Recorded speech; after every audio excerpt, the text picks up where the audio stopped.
para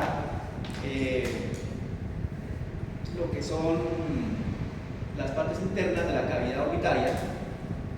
Es decir, que quien inerva al ojo es el B1, otras que son para la cavidad nasal, entonces B1 inerva cavidad nasal, y otras que van para la cavidad oral, así que en últimas el trigémino inerva mucosa conjuntivas de cavidades.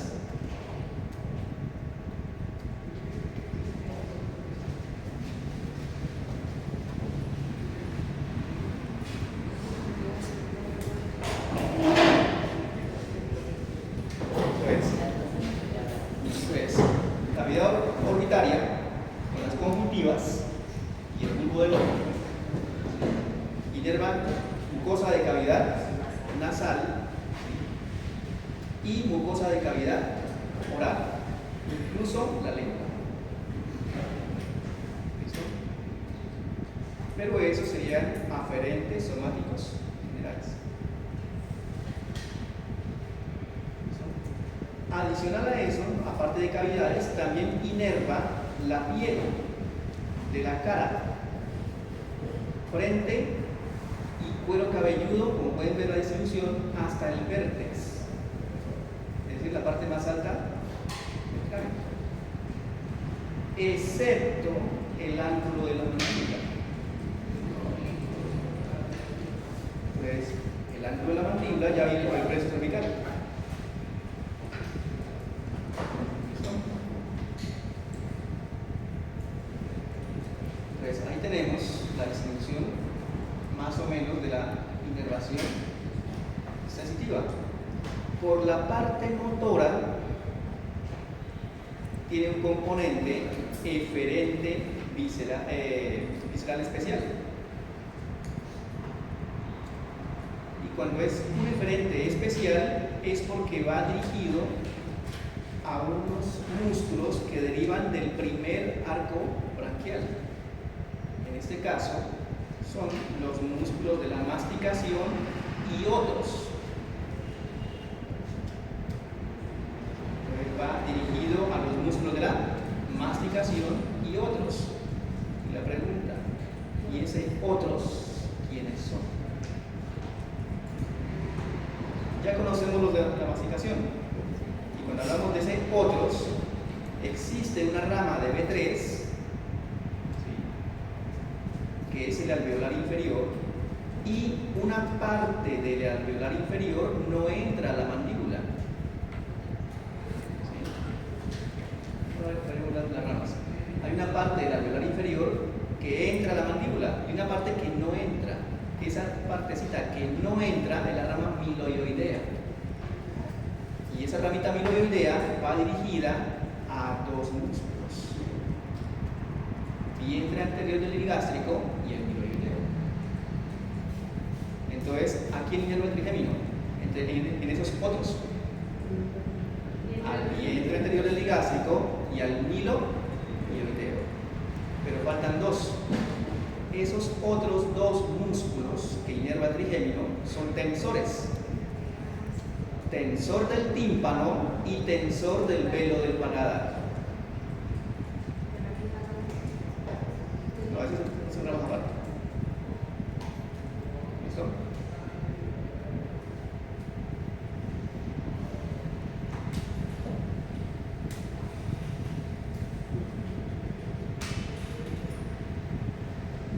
¿Listo? Entonces, en total, cada nervio trigémino, ¿a cuántos músculos inerva? 8. ¿Sí? Entonces, ¿inerva a quién? A los 4 de la masticación. Ya sabemos cuáles son. Inerva a miloioideo y vientre anterior del ligástrico, y a los dos tensores, tensor del tímpano y tensor del velo del paladar. Entonces, estos serían los 8 músculos que inerva el trigémino por su componente motor. ¿Listo? Entonces, ahí el resumen del territorio de quién? Del trigémino. Y aquí vemos su distribución. Hablamos de su origen aparente. Entonces miren aquí cómo está su raíz sensitiva, que anatómicamente está lateral. Entonces en la parte lateral tenemos la raíz sensitiva y en la parte medial su pequeña rama motora, que inicialmente salen independiente, pero que luego la raíz motora se vincula a B3. ¿Listo? Aquí tenemos su origen aparente.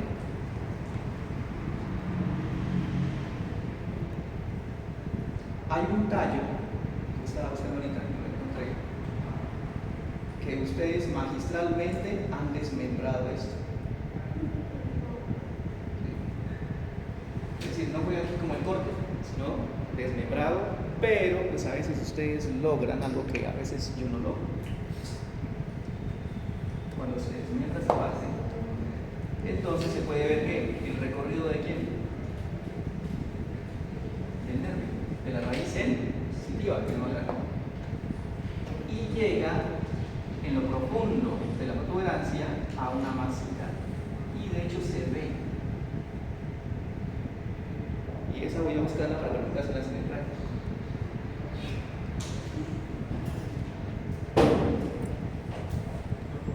Nada más debo entrar porque también es verdad.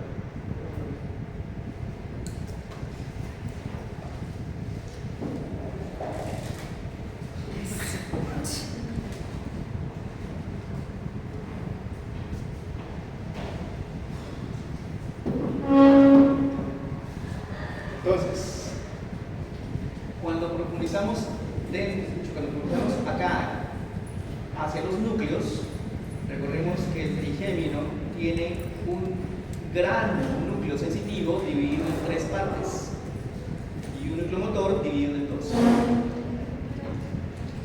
Pero a donde se ve en práctica, a donde llega esta raíz, porque de hecho se ve el recorrido de la raíz y cómo llega a un punto donde hay una especie de protrusión. Estando dentro, no que sea externo, estando dentro, y aquí sería el núcleo sensitivo principal. Pero no quiere decir que todas las raíces van hacia el principal, no, simplemente ahí es donde convergen, pero luego cada rama o cada distribución, dependiendo del tipo de sensibilidad que lleve, se distribuye a lo largo del tallo.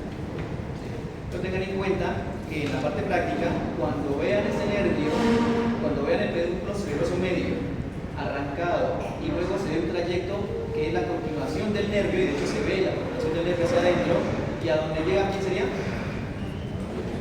El núcleo sensitivo principal. ¿Listo? Pues es en cuanto al origen aparente. Ahora, el nervio apenas sale en sus 2 raíces, bueno, entre comillas sale.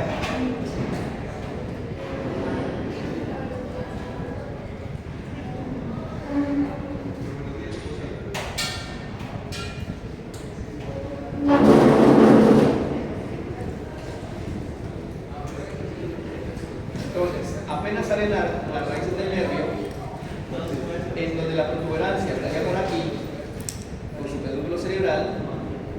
Eso quiere decir que, como todo nervio raquídeo tiene un trayecto, pues aquí está la protuberancia, por aquí ha emitido la rama sensitiva y la rama motora, se dirige superior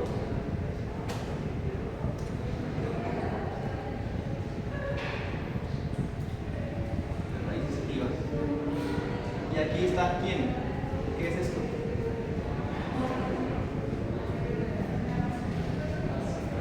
El borde de la porción petrosa del hueso temporal. Si ustedes observan en la parte más medial y básicamente en el vértice de la porción petrosa, porque la porción petrosa es como una pirámide en donde su vértice es medial, aquí en el vértice, en el ápex, aquí hay una pequeña escotadura. Y esa es la escotadura trigeminal.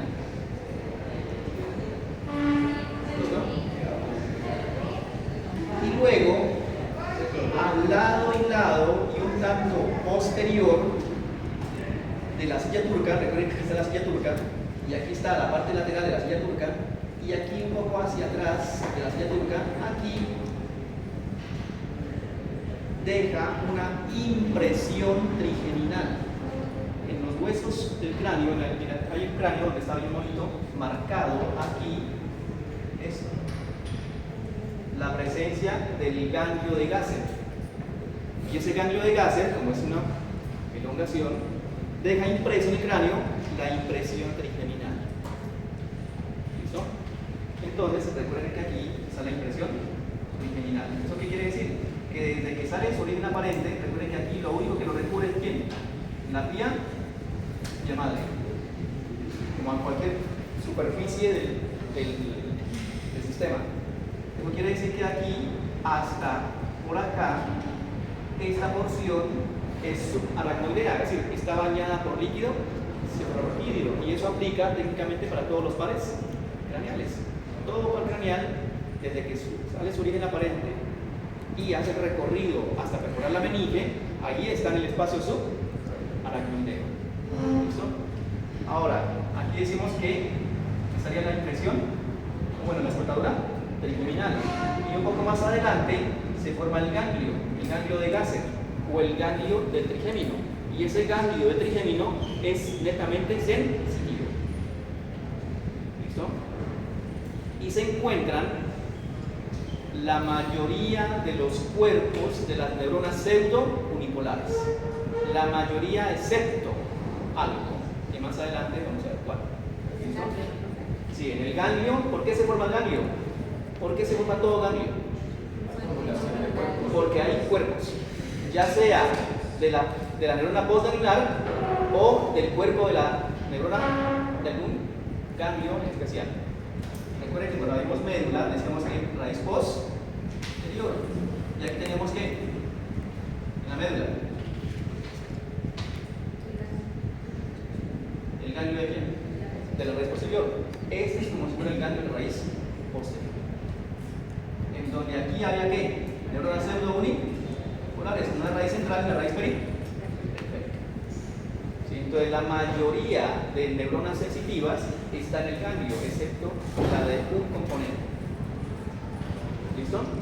Así que este, ¿a quién como que reemplaza? Al ganglio de la raíz posterior, porque es idéntico y con el mismo tipo de neuronas. ¿Listo? Ahora, una vez aquí está el ganglio, ahora empieza ¿qué?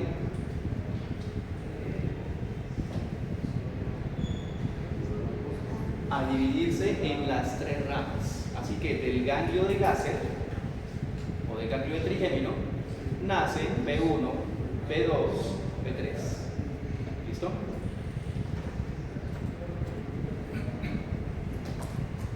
Ahora sí, tanto B1 como B2 como B3, el trayecto que tienen lo hacen en la pared lateral.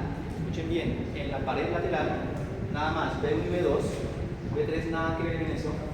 B1 y B2 se posan sobre la pared lateral del seno cavernoso. ¿Listo? En la pared lateral del seno cavernoso. Es decir, que ¿quién no está en el seno cavernoso? B3. Pero obviamente B1 y B2 no están solos, están acompañados de otros nervios, es decir, los oculomotores. Es decir, B1 y B2 está acompañado en la pared lateral del tercero y el cuarto, del seno cavernoso. También está el sexto, pero el sexto no está en la pared lateral.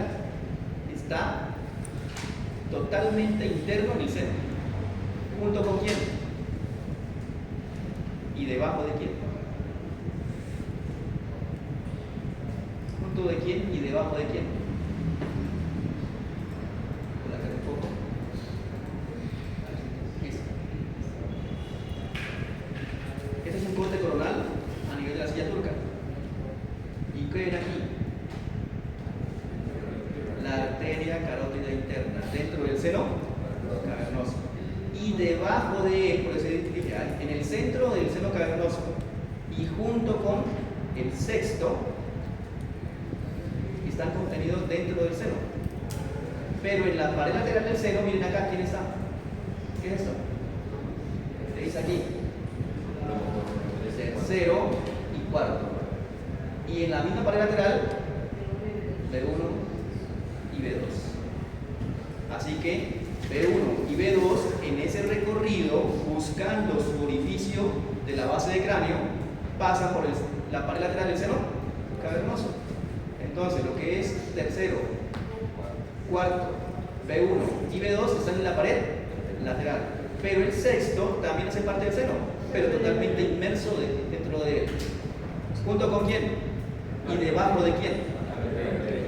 Arteria carótida. Por lo tanto, si este seno cavernoso se llega a infectar, pues al primero que se va a manifestar es al sexto, y luego por la inflamación y la posterior propagación de la infección va a afectar el resto de oculomotores y un gran dolor que respeta la mandíbula inicialmente. ¿Por qué respeta la mandíbula? Porque B3 está fuera del seno. Entonces, en la clínica es importante saber cómo inicia el dolor. No es que al principio se me llenaba el ojo y luego se me dolía la frente y luego por aquí, pero al inicio no me dolía aquí, ahora ya me duele, obviamente. Entonces, ¿qué te da la impresión? Que está iniciando una meningitis en el seno cavernoso. ¿Y esa posible infección de dónde viene? Posiblemente de la cara. Miren, resulta que el seno cavernoso le llega su principal tributaria de la vena oftálmica superior, y la vena oftálmica superior está conectada o anastomosada con la vena angular, que es como inicia la facial. Eso quiere decir que pincharse un barrito en ese trígono es potencialmente mortal, porque usted se lo pincha y por casualidad ahí está cogiendo a su perro que se había lamido quién sabe qué en la calle, y usted lo acaricia y no sé qué, y luego ahí la ingresó.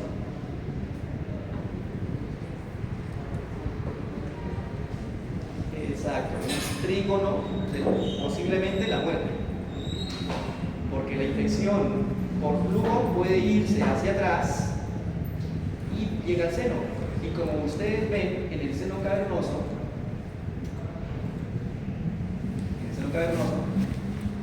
la sangre venosa de por sí, el flujo es más lento.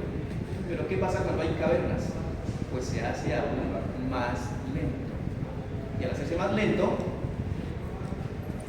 lo deja predispuesto ¿a qué?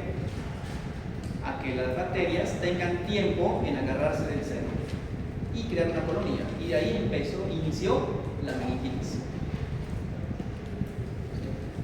Entonces, recuerden, cualquier dolor insoportable de la cara que inició primeramente en la parte superior, que luego se va propagando y que luego ya empieza con desviación, posiblemente está iniciando ¿qué? Una meningitis. ¿En dónde? En el seno cavernoso. Y todo y uno ve la cara y tenía acné y posiblemente inflamada esa parte. Entonces hay que ir conectando la clínica. Entonces, lo primero que va a afectar son ¿qué? Los oculomotores, y posiblemente con una hipersensibilidad de ¿qué? De la parte, inicialmente de la parte superior, pero luego invade todo. Así que es importante saber la clínica cómo va avanzando para saber qué va a afectar. ¿Listo? ¿Entendido?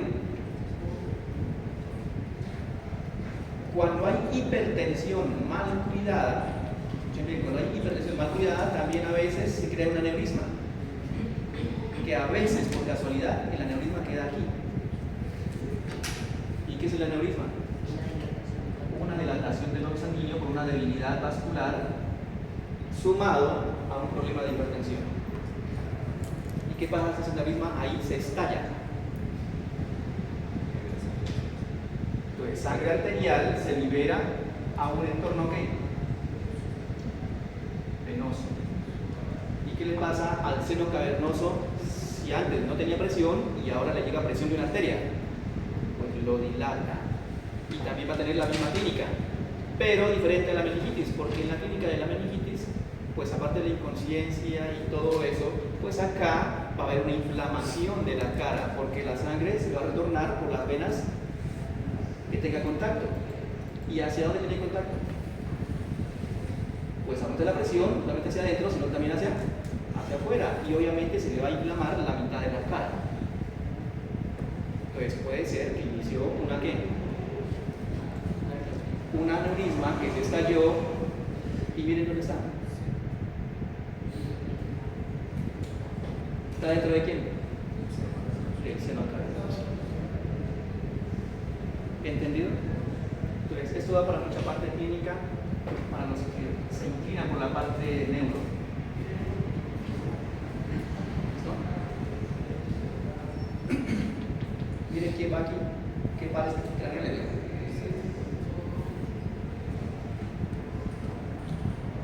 Y quién apenas forma el ganglio, y aquí la escotadura, miren aquí B3, ¿qué pasa? B3, ¿qué pasa? Bueno, pues se ve afectado ya en última instancia, pero ¿qué pasa aquí? Inmediatamente se mete a quién? Al foramen oval. Así que él no tiene un recorrido como si lo tienen los otros dos que están dentro del seno, sobre la pared lateral, es decir, sobre esto. Sino que él no alcanza a estar en ese trayecto. ¿Por qué? Porque él inmediatamente busca su orificio. ¿Entendido?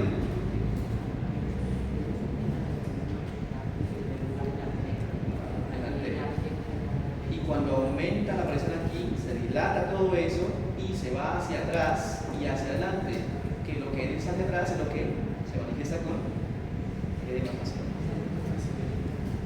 Sí, con la vena. Técnicamente se crea una fístula. ¿Qué es una fístula? Una comunicación entre dos órganos que normalmente no estaban comunicados. Y es poco usual, bueno, aquí es una de las opciones, poco usual que una arteria, por un orificio, por un secundario, un aneurisma, pues pase la sangre a la vena. ¿Sí? Esta sería, entre comillas, patológica. Pero hay otra que es quirúrgica. Ustedes han visto que a los pacientes renales le conectan una arteria a la vena del brazo y se dilata la arteria para poder cruzar. Y de ahí sacan la sangre, la pasan por el filtro, la limpian y luego regresa a la misma vena. Y es para hemodiálisis. Pero acá pues es patológica.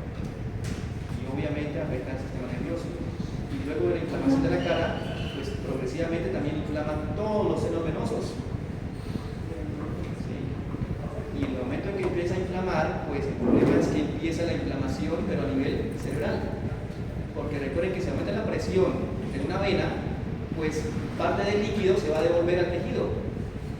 E inicia de ese lado la inflamación, pero ya es de más cerebral. Y que es por lo que ya el paciente queda inconsciente. ¿Entendido el recorrido? Bueno. Entonces, ya conocemos esto. Que después B1 va en dirección a quién? A la hendidura esfenoorbital o fisura orbitaria superior. ¿Junto con quién? Con 346. ¿Y qué vena acabamos de ver también? Vena oftálmica superior. Ahora sí ya se me hace más familiar todo ese cuento. B2 y B3 foramen oval.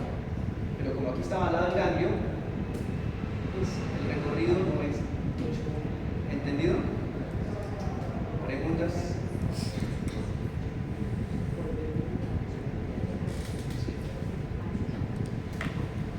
Como aquí, miren, ¿quién va llegando por aquí? La arteria carótida interna. En ocasiones, el aneurisma o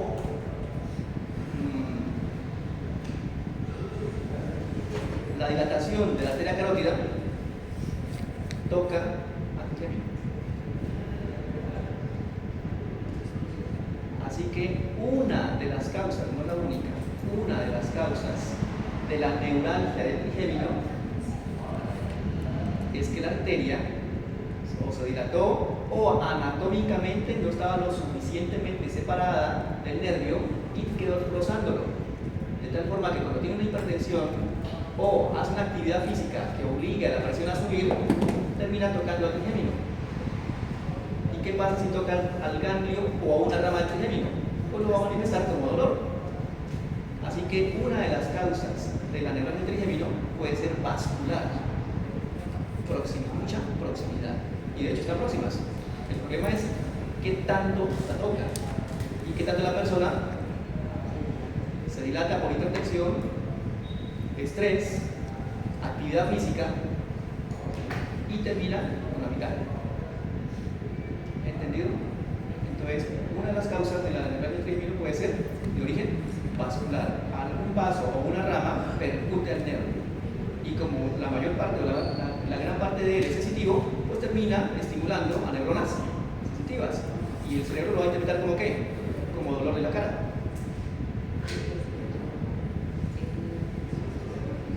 No, el trombo ya es cuando, por ejemplo, después de la infección o junto o concomitante con la infección del seno, pues aquí recuerden que cuando se va formando una colección de bacterias también va a causar un tapón.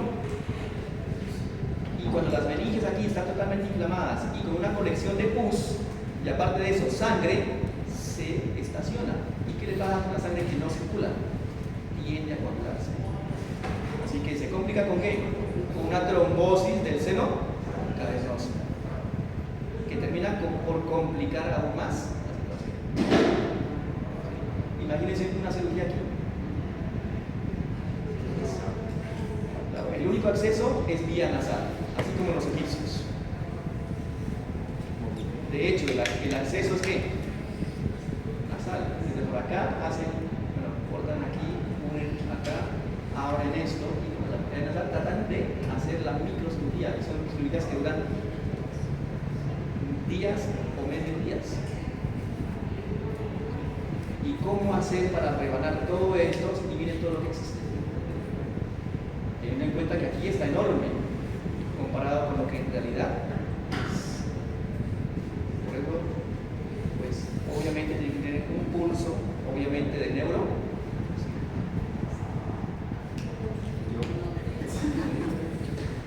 Así que si no logra controlar sus nervios, pues aquí no le va sirviendo la neurocirugía. ¿Entendido? Aparte de conocer la minucia de todas las accidentes. ¿Entendido? Bueno, entonces avanzamos. Ahora sí, cada rama, teniendo en cuenta que B3, ¿quién se va con B3? La rama motor.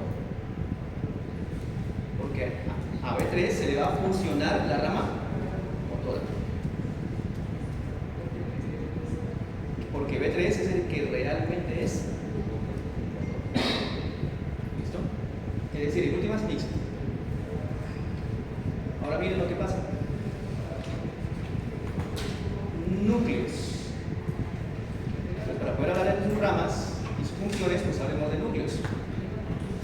Existen en total 5 núcleos en 2 masas, una muy grande y una pequeña. ¿Sí? Entonces, primero la sensitiva. Entonces, miren acá. Hay un núcleo que está distribuido desde la parte media de la protuberancia, incluso hasta el bulbo e incluso hasta C4. Algunos libros hablan incluso de C5. Y como este es un núcleo tan largo, noten algo, ¿no?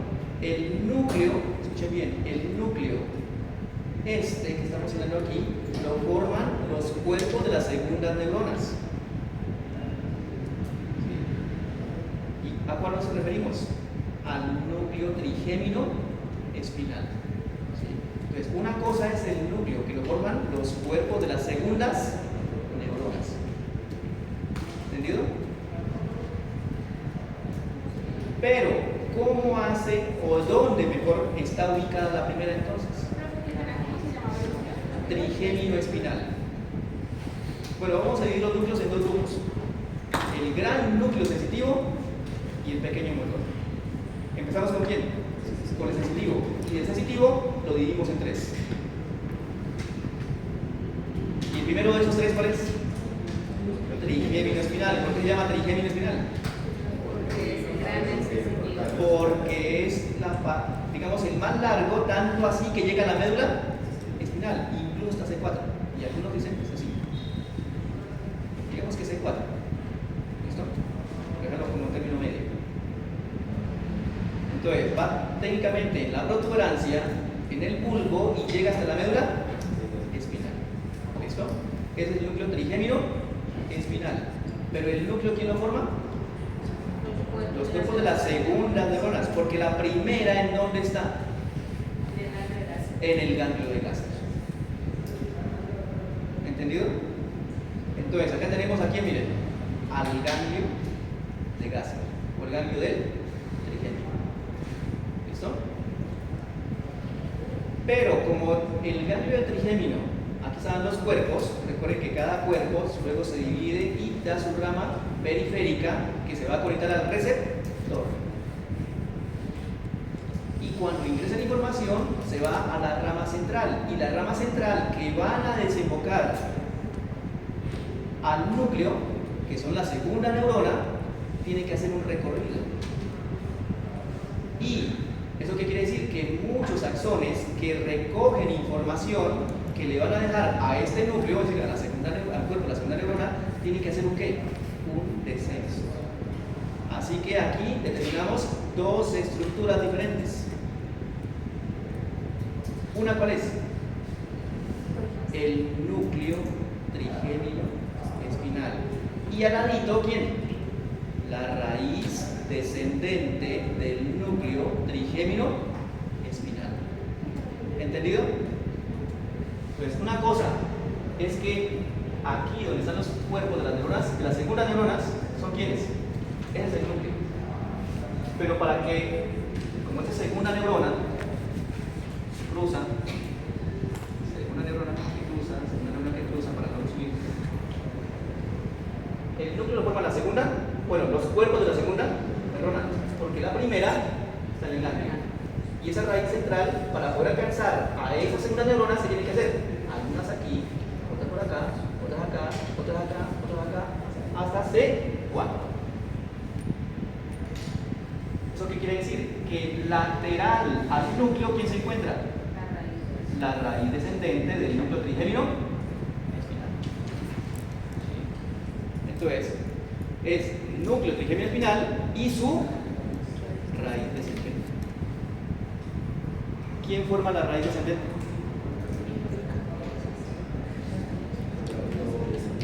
El axón central de quién? De la primera neurona. ¿Sí? O los axones, porque no es uno, son varios. ¿Entendido?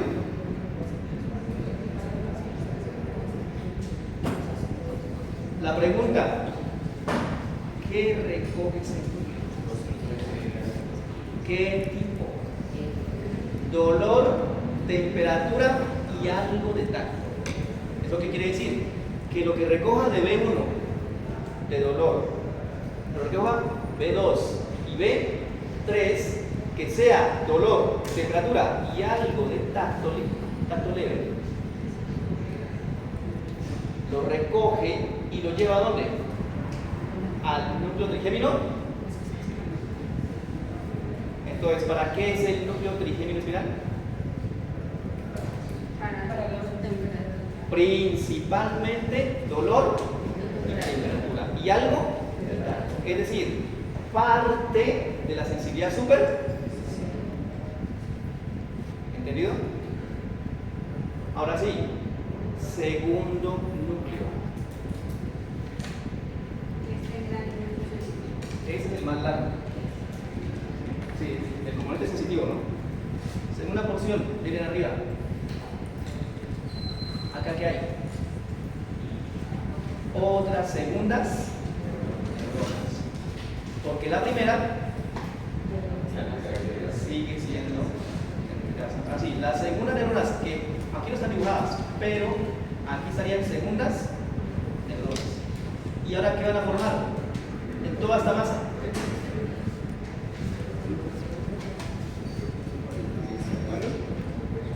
Núcleo sensitivo principal del trigémino. ¿Listo? ¿Cuál fue el que les dije que se veía en la masa? Este. De hecho, uno ve que el nervio llegó aquí y continuó hacia lo profundo y llegó a un puntito como una masita. ¿Esa masita a quién corresponde? Sensitivo principal. ¿Entendido? Ahora sí. A diferencia del trigémino espinal, ¿qué hacían las raíces centrales del nervio? De los machones, perdón. Estos descendían, ahora esos qué? Ascienden. Entonces aquí hablamos de qué? Núcleo sensitivo principal y su raíz ascendente. ¿Se acuerdan cuando en tallo yo les hablaba de eso? ¿Por qué en el tallo decía primer corte, núcleo, trigémino espinal y su raíz descendente? Segundo corte, lo mismo. Tercer corte, lo mismo. Protuberancia, primer corte, lo mismo.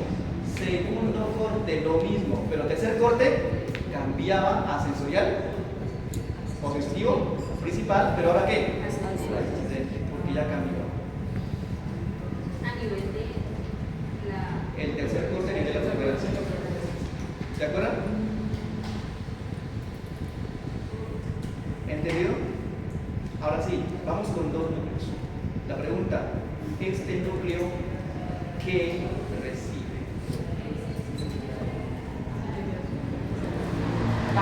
Parte de la sensibilidad superficial. Porque la otra parte, ¿quién la recibió? El trigémino espinal. Entonces, ese se encarga de otra parte de la sensibilidad superficial. ¿Cómo es que? Tacto discriminativo y una pequeña parte de la propiocepción consciente. Pero esa de la propiocepción, muy poco. ¿Listo? Y tacto leve también. Es decir, lo que le faltó a quién? Al trigémino espinal. Lo principal sería el tacto discriminativo y presión leve. ¿Listo? ¿Qué hace falta? La propiocepción. Y aquí hay dos cosas importantes, miren. Miren el cuerpo de la primera neurona. Observen el dibujo. Observen el dibujo.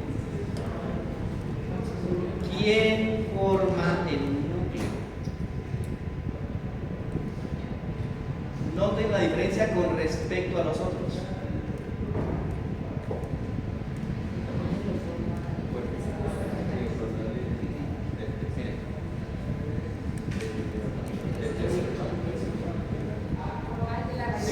Nada más viene de B3.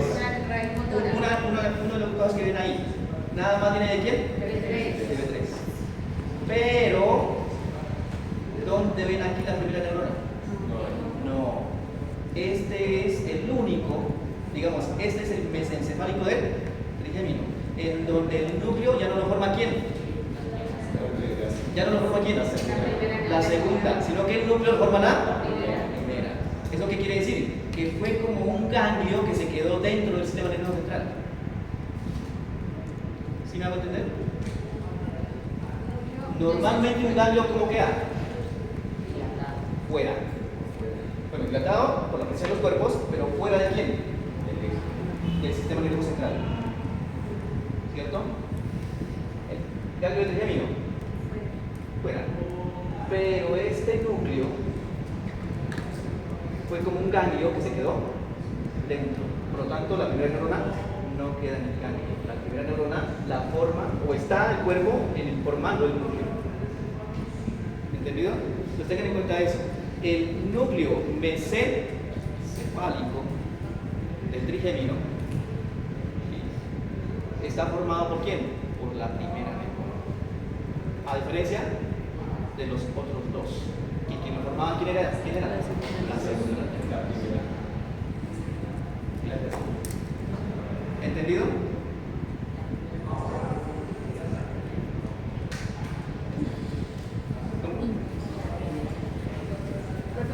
La primera neurona está en dónde? Lo que es dolor, temperatura, algo de tacto leve, discriminación de dos puntos o tacto discriminativo, ¿sí? Muy poquito de propiocepción, ¿sí? Lo como la segunda neuronas, porque la primera está acá, pero la propiocepción, es decir, lo más grande de la propiocepción, ¿dónde está? En el mesencefálico del trigémino. Y le pregunto, pero el trigémino, propiocepción, ¿de dónde trae? Escuchen, propiocepción, ¿de dónde trae?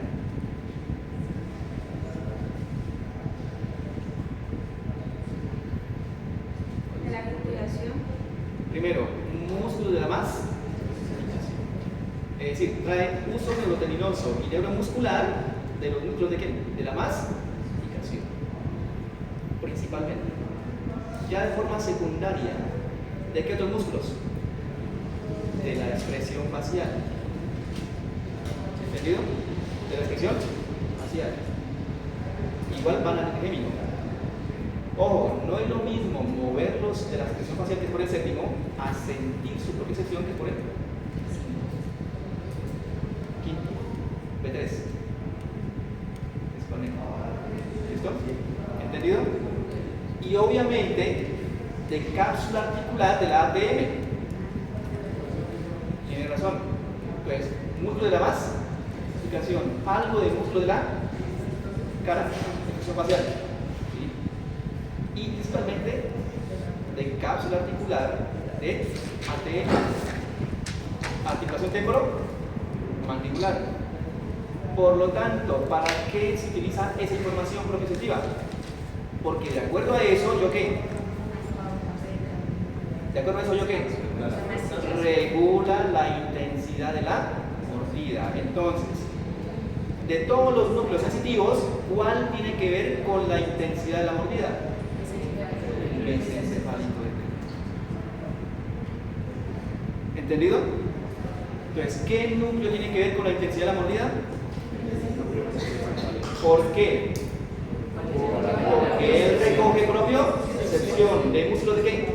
De la masticación, algo de la expresión facial y principalmente de la cápsula articular de la ATM. ¿Entendido? ¿Preguntas? Ya acabamos con quién? Lo sensitivo. Con el gran núcleo sensitivo. ¿Eso qué quiere decir? Que un núcleo sensitivo está en el mesencéfalo, otro en la protuberancia y otro entre la protuberancia, bulbo y médula espinal, dividido en tres masas nucleares. Una, trigémino trigal, sensitivo principal y mesencefálico. Diferencias entre los dos de acá y el de arriba. Que el mesencefálico lo forma la neurona, que es como si un ganglio se hubiera quedado dentro. ¿Entendido? Bueno. Ahora sí, ya acabamos la parte motora. Ahora sí, ¿qué dijimos? Eran 5 núcleos. ¿Qué hace falta? Los dos motores. El motor del trigémino y junto con él, porque no lo discriminan como parte de algunos libros, sino que lo vinculan como un grupito de neuronas junto con él, el motor accesorio. Entonces aquí, aunque nada más se ve uno, pero hacemos de cuenta que ahí hay dos. El motor del trigémino y el motor accesorio. Motor del trigémino, ¿para qué será? Miren aquí. La masticación. Recuerden que aquí estaría quién, el origen qué. Ahí estaría qué, el origen qué. Real de la parte motora. Escuchen bien lo que les voy a decir, pongan atención, luego copien. El origen real de la parte motora, aquí. Los dos números. Los dos. Motor y accesorio del trigémino. Pero, escuchen bien, el origen real de los sensitivos está compartido. ¿Por qué? ¿Cuál es el origen real de estos dos números? El ganglio. ¿Y cuál es el origen real de este? El núcleo encefálico. ¿Eso qué quiere decir? Que el origen real está compartido en sensibilidad superficial y pro. ¿Me entienden la idea? Entonces, el origen real está compartido. ¿Acá para quién? El ganglio de Gassen para dos núcleos. Principalmente superficial y este algo de profunda. Porque profunda también es propriocepción. Pero la propriocepción, su origen real es acá. ¿Entendido? Entonces tengan en cuenta eso, que para la parte sensitiva los orígenes reales son dos. ¿Listo? Ahora sí, miren cómo aquí la neurona motora corresponde, escuchen bien, a la neurona motora inferior. ¿Por qué?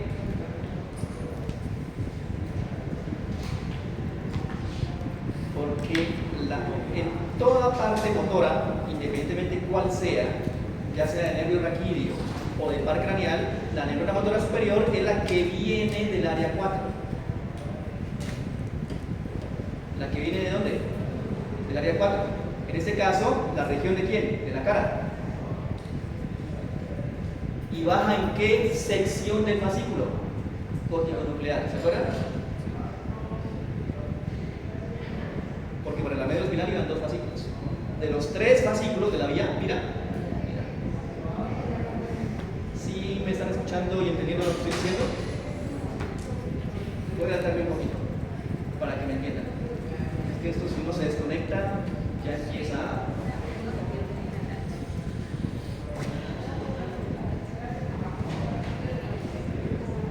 Esa. Para la parte motora, recordemos que, como siempre, hay una vía piramidal. Y la vía piramidal viene principalmente de áreas motoras, principalmente del área 4. Y en el área 4 hay una distribución del homúnculo motor. Y esta sección, ¿que responde a quién? A la cara. Y recuerden que esta, que es toda la vía piramidal, tiene 3 subfascículos: 2 hacia la médula y 1 hacia el tallo. ¿Y me interesa cuál? El que va hacia el tallo, porque esta neurona piramidal que se desprende de aquí de la cara, hagamos de cuenta que estos son los del músculo de la masticación, ahora se van por el fascículo córtico nuclear. ¿Y están en la parte quién?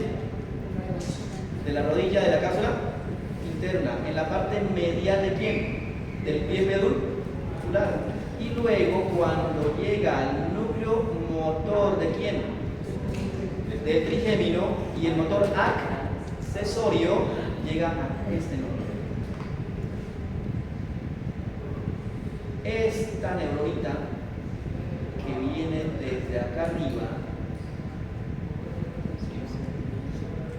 por aquí, esto será que neurona motora superior. ¿Entendido? Es la que viene en la vía piramidal de la región de la cara, es la neurona motora superior. Ahora sí, del núcleo, ¿qué parte? ¿Qué sale? ¿Qué va a salir de aquí? Esta es la neurona motora inferior, que ahora ¿qué? Va a salir por la raíz que aquí está la raíz sensitiva y aquí está la raíz motora. Como les digo, la neurona que está en el núcleo es que neurona motora inferior, porque en toda vía motora hay una neurona superior y inferior. La superior, piramidal. La inferior, la que sale por los pares craneales o nervios raquídeos. ¿Entendido? Perdón, ese núcleo que está ahí, profe, sería el accesorio Motor principal. del motor principal. El accesorio. Sí, es que aquí hay dos núcleos juntos. Pero el principal, el núcleo motor del trigémino, que es el principal, es para la parte voluntaria. El accesorio va a controlar reflejos. Esa es la diferencia entre un núcleo motor y motor accesorio. ¿Entendido?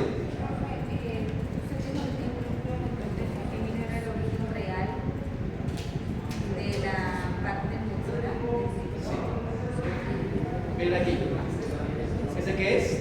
Pero aquí decíamos que habían dos núcleos. Uno, ¿cuál? El motor accesorio y el motor del trigémino, que es el principal. Refiriéndome al principal, me refiero a este, al que va de quién.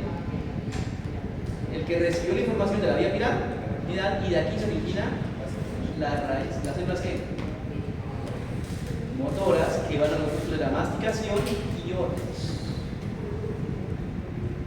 ¿Cuáles son esos otros? Amiloideo, diente telenoligásico, tensor del tímpano y tensor del alveolo paral, los tensores. ¿Entendido?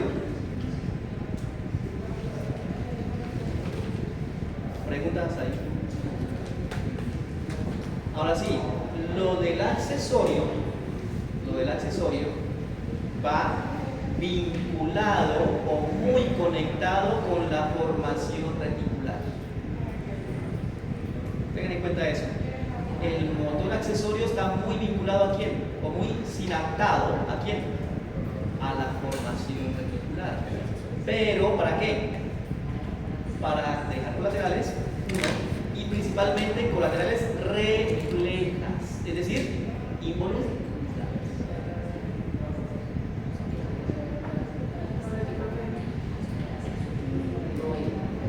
Derecho es este, más que pirámide, porque pirámide es que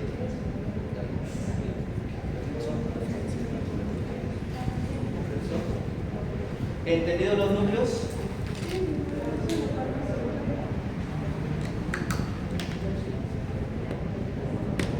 Miren aquí, ¿qué ven ustedes aquí?